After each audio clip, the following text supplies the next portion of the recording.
আসসালামু আলাইকুম প্রিয় শিক্ষার্থী বন্ধুরা, আশা করি তোমরা ভালো আছো। তোমরা যারা অষ্টম শ্রেণীতে চলমান, তোমাদের জন্য আজকে নতুন আরেকটি ক্লাস নিয়ে হাজির হইলাম। এখানে অষ্টম শ্রেণীর 4.4 অর্থাৎ এই যে 4.4-এর যে অনুশীলনী, এটা সম্পূর্ণ নতুন একটা অনুশীলনী। এগুলো হচ্ছে গসাগু নির্ণয় করা। আমাদের কি করতে হবে? গসাগু নির্ণয় করতে হবে। এই জন্য তোমাদেরকে বলবো অবশ্যই পুরো ক্লাসটি মনোযোগ সহকারে দেখবে এবং খুব ভালো একটি ক্লাস। 13 এবং 14 এই দুইটা অঙ্ক নিয়ে আলোচনা করব। আসলে এই যে অঙ্কটা এখানে বলেই দিছে আমাদের গসাগু নির্ণয় করতে হবে।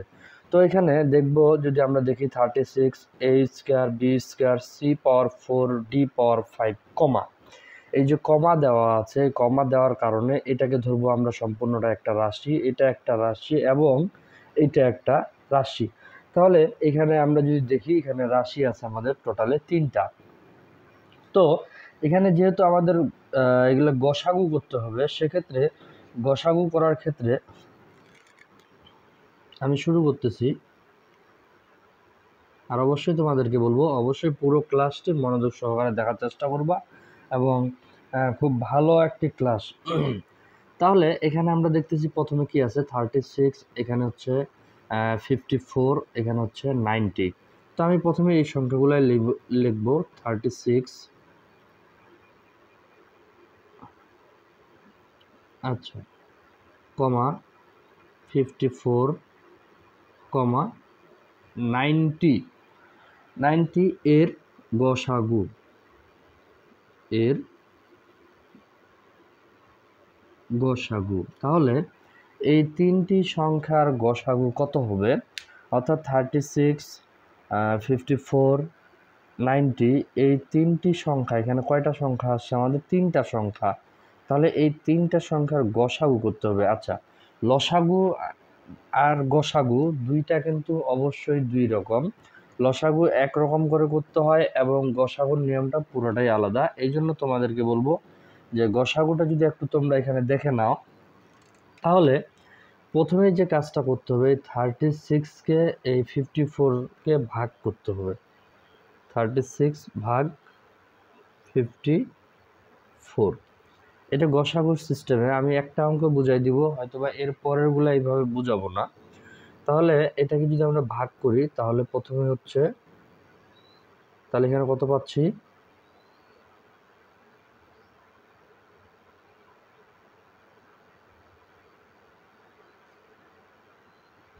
18 দিয়ে, তাহলে এখানে আমাদের কত আসলো? 18। কত আসছে? 18। এখন এই 18কে আবার আমরা ভাগ করব। 18কে আবার ভাগ করব কেমনে? এই 18 ভাগ হচ্ছে 90। এখন এটাকে দিয়ে যদি এটাকে ভাগ করি, সম্ভবত 5 5 5 8 40, 5 নিলে 40, 5 5 4 90, হ্যাঁ, 18 5 90। তাহলে আমাদের এখানে কত আসলো? 5। কত আসছে? 5। কিন্তু সর্বশেষ ভাগ কত করছি আমরা? 18 দিয়ে। তাহলে এর গসাগু হচ্ছে আমাদের 18, 18। বুঝতে পারছো? আশা করি গসাগুটা কেমনে বের হইলো। অর্থাৎ সর্বশেষ ভাগ, সর্বশেষ এখানে যার দ্বারা ভাগ শেষ হবে সেই সংখ্যাটাই আমাদের এখানে বসে যাবে। এখন বাকি যে সংখ্যাগুলো আছে, বাকি যে সংখ্যাগুলো এর সর্বোচ্চ সাধারণ ঘাতের উৎপাদক আমাদের নির্ণয় করতে হবে, সর্বোচ্চ ঘাতের। তো এখানে খেয়াল রাখতে হবে, এখানে আছে এ স্কয়ার, এখানে আছে এ পাওয়ার 5, এখানে আছে এ পাওয়ার 4। তাহলে এই তিনও জায়গায় একই সংখ্যা আছে, বাট পাওয়ারগুলা আলাদা আলাদা। তিনও জায়গার পাওয়ারগুলো আলাদা আলাদা। সেক্ষেত্রে আমরা এখানে লিখতে পারি এবং এই সংখ্যাগুলো আমরা চাইলে এখানে বসাই দিতে পারি। তাহলে এখানে হচ্ছে A square, B square, C power 4, D power 5, comma A power 5, C square, D power 4 এবং A power 4, B cube, C square. আচ্ছা, যদি অর্থাৎ আমরা এই 36, 54, 90 এই সংখ্যাগুলো বাদ দিয়ে যেগুলো ছিল আমরা এখানে এগুলা বসাই দিলাম। এখানে লিখতে পারি এর সর্বোচ্চ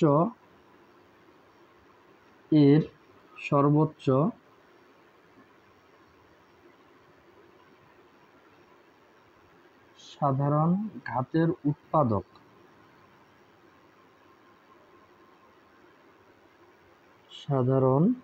নিচে লিখতেছি আমি ঘাতের উৎপাদক যথাক্রমে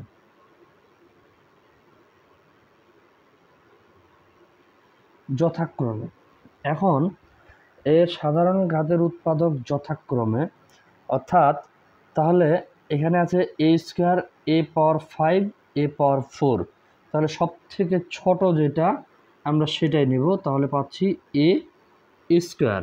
আচ্ছা তারপর এখানে দেখব b স্কয়ার এখানে আবার b নাই এখানে আবার আছে b। এখন এখানে চিন্তা করতে হবে যে আমাদের এখানে b স্কয়ার আছে অর্থাৎ b আছে এখানে কিন্তু b নাই অর্থাৎ আমরা গসাগুর ক্ষেত্রে ওই সংখ্যাটাকেই নিব যে সংখ্যাটা অবশ্যই 3 জায়গায় থাকবে যেহেতু 3টা রাশি অবশ্যই 3টা জায়গায় থাকতে হবে যদি না থাকে যেমন এখানে b আছে এখানে নাই সেক্ষেত্রে আমরা b নিতে পারবো না। এখন যদি একটু খেয়াল করি এখানে আছে c পাওয়ার 4 এখানে আছে c স্কয়ার এখানে আছে c স্কয়ার তাহলে আমরা নিতে পারি c স্কয়ার। আচ্ছা তারপর এখানে d পাওয়ার 5 এখানে d পাওয়ার 4 এখানে কিন্তু আবার d এর কোনো অস্তিত্বই নাই যেহেতু এখানে d নাই সেক্ষেত্রে আমরা এখানে d নিতে পারবো না। অতএব নির্ণয় গসাগু তাহলে আমরা কত পাচ্ছি 18 a square c square answer. আশা করি বুঝতে পারতেছো কারণ এখানে গসাগুগুলা প্রত্যেকটাই এরকম আরও সেক্ষেত্রে গসাগু এখানে তোমাদের যে 13 নম্বরের যে অঙ্কটা এই অঙ্কগুলা সবগুলাই যে এইরকম হবে এমনটাও না কিন্তু 14 নাম্বার যেটা আমি নোট করে রাখছি এখানে 14 নাম্বারটাও এটার মতোই সেম তো তারপরে আমি চেষ্টা করব তোমাদের দেখানোর যেন তোমরা সহজেই বুঝতে পারো। আচ্ছা এটা আমি ক্লিয়ার করলাম।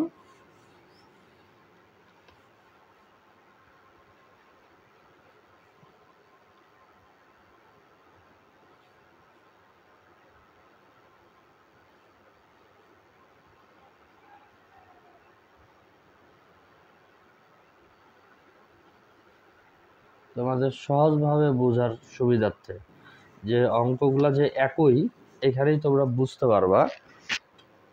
আচ্ছা তাহলে 14 নাম্বারের যেটা ছিল 14 নাম্বারটা কি আছে এখানে 20 এখানে আছে 15 এখানে আছে 35। আচ্ছা যদি এরকম হয় তাহলে আমরা এখানে লিখব 20 15 35 এর গসাগু। এখন এই তিনটার যদি আমরা সেম সিস্টেমে গসাগু করতে যাই তাহলে এই তিনটারই গসাগু আমরা পাবো 5। কত পাবো 5। তোমরা আবারও আমি দেখাচ্ছি সরি আগে বড় সংখ্যাটা আগে ছোট সংখ্যাটা নিতে হবে 20 তাহলে 1 তাহলে 15 তাহলে এখানে আসতেছে আমাদের 5 এটাকে দিয়ে আমরা 35কে যদি লসাগু গসাগু করি তাহলে হচ্ছে 7 কত আসলো আমাদের 5। আচ্ছা এখন বাকি যে সংখ্যাগুলো আছে এগুলো যদি আমরা এখানে বসাই x cube y square a cube b পাওয়ার 4 কমা এখানে আছে কি x power 4 y cube a power 4 b cube এবং এখানে আছে x square y power 4 a cube b square.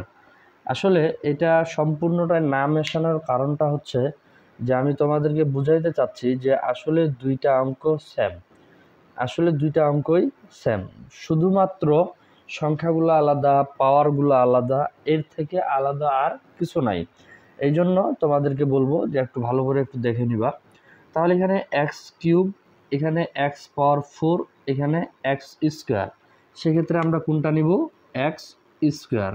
আচ্ছা, এখানে ওয়াই স্কোয়ার, এখানে ওয়াই কিউব, ওয়াই পাওয়ার 4, তাহলে আমরা নিব ওয়াই স্কোয়ার। আচ্ছা, তারপর এখানে যদি একটু দেখো এ কিউব, এ পাওয়ার 4, এ কিউব, তাহলে আমরা নিব এ কিউব। আচ্ছা, এখানে বি পাওয়ার 4, বি কিউব, বি স্কোয়ার, তাহলে আমরা এখানে নিব বি স্কোয়ার। আর কোনো সংখ্যা আমাদের নেওয়ার বাকি নাই। সেক্ষেত্রে এখন যদি আমরা নির্ণয়ে গসাগু করি, নির্ণয়ে গসাগুটা হবে তাহলে আমাদের কত? সংখ্যাগুলোর গসাগু পাচ্ছি আমরা এখানে 5, আর এখানে পাচ্ছি এক্স স্কোয়ার, ওয়াই স্কোয়ার, এ কিউব, বি স্কোয়ার। এটাই হলো অ্যান্সার। That's it. এই জন্য তোমাদেরকে বলবো প্রত্যেকটা অঙ্কই আমি চেষ্টা করি খুব সহজভাবে তোমাদের সামনে উপস্থাপন করার, এবং তোমরা যদি একটু ভালোভাবে বুঝে দেখো অঙ্কগুলা আসলে খুবই সহজ। আমি প্রত্যেকটা অঙ্কই তোমাদের চেষ্টা করব ধরে ধরে কমপ্লিট করার। এই জন্য তোমাদেরকে বলবো অবশ্যই অবশ্যই তোমরা যদি একেবারে নতুন হয়ে থাকো চ্যানেলটি অবশ্যই সাবস্ক্রাইব করে রাখবা এবং সাথে বেল আইকন বাজিয়ে দিবা, কারণ ক্লাসটি আপলোড হওয়ার সাথে সাথে তোমার ফোনে নোটিফিকেশন চলে যাবে। তো সকলের সুস্বাস্থ্য কামনা করে আজকের ক্লাসটি এখান থেকেই শেষ করতেছি। আসসালামু আলাইকুম ওয়া রাহমাতুল্লাহি ওয়া বারাকাতুহু।